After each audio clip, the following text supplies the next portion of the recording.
And the battle to become the new home of the FBI headquarters is heating up. Both Maryland and Virginia, they want it, and they want it bad. And these 48 hours could make it or break it for them. Billions of dollars at stake here. And here's a major piece of news dropped by Maryland Congressman Steny Hoyer at this press conference that Maryland leaders held after their meeting with GSA. We all went into today, right, thinking that this was going to be it, the last chance, the final meeting for each side, Maryland and Virginia, to make their case for landing the new FBI headquarters. But Hoyer says that is not necessarily the case. He wants GSA leaders to recalculate the whole criteria system being used that will dictate the decision on which side wins. Listen.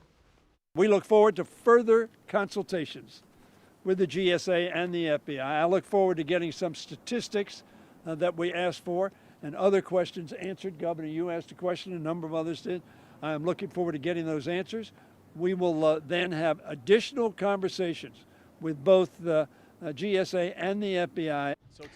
Now, this was a who's who of Maryland political leaders on hand. Governor Moore, the lieutenant governor, each of the state's 7 Democratic congressmen, both Maryland senators were there. Prince George's County Executive Angela also Brooks as well. They brought out the big guns for this one. All right, so there are 3 finalists. It's between one site in Springfield, Virginia, in Fairfax County off of 395 right near the Mixing Bowl, and 2 in Prince George's County. The first in Greenbelt at the Metro Station right off the Beltway, and the second right up the street from FedEx Field at Landover, Maryland, just off the Beltway. That's the old Landover Mall site.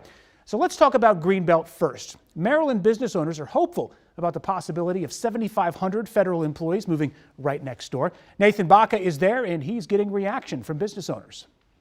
This 61-acre spot, including the parking lot to the Greenbelt Metro Station owned by WMATA, is one of 2 spots pitched by Maryland leaders today. Now, the other is an 80-acre spot, the old Landover Mall. We talked to leaders and business members in both communities to see the possible business impact.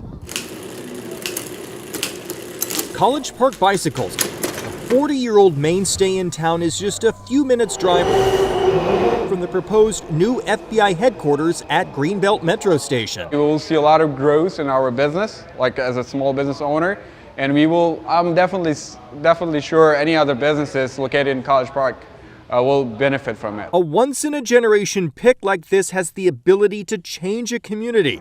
The possibilities buzzing among those calling Greenbelt and nearby College Park home. Bringing so many people into the location where we're at, local business or a family-owned business, so it would help out a lot. While Maryland state leaders didn't point to any economic study, they say the impact of moving the headquarters to Maryland would be, in their words, enormous.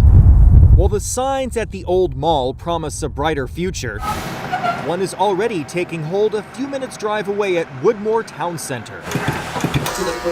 I'm looking forward to it. Looking forward to all the good opportunities to come into the neighborhood. The owner of Gallery Africa Boutique says that not only could the FBI's choice bring job equity to Prince George's County, but benefit the FBI in ways other locations can't. It would really be good for the FBI because this is a great location. You know, we're right 5 minutes from the Beltway. It's 2 metro stations going east and west. And I've been a Prince George's County resident all my life, and I love this area. Now, this Greenbelt location is currently owned by WMATA, and the Landover location is owned by Lerner Enterprises. Reporting from Greenbelt, Nathan Baca, WUSA 9. So Maryland Governor Wes Moore says the new home of FBI headquarters will be a defining legacy choice. Moore and other lawmakers talked with us reporters right after making their pitch. Tonight, we're told this will be the largest project in GSA history. Governor Moore believes the Maryland sites are the right choice in advancing the FBI's mission because the sites are, quote, shovel ready. Prince George's County Executive Angela Brooks also did not hold back in addressing one of the criteria being used to inform this decision, equity. Our friends in Virginia, following our last statement, went out and said, oh, if diversity is the issue, if equity is the issue, then you ought to select us because we have more people here with red, blue, or green hair than any place else. How insulting to the concept of equity. The equity that we are talking about is equity that has seen the federal government spend upwards of $460 billion in Virginia and only $121 billion in Prince George's County.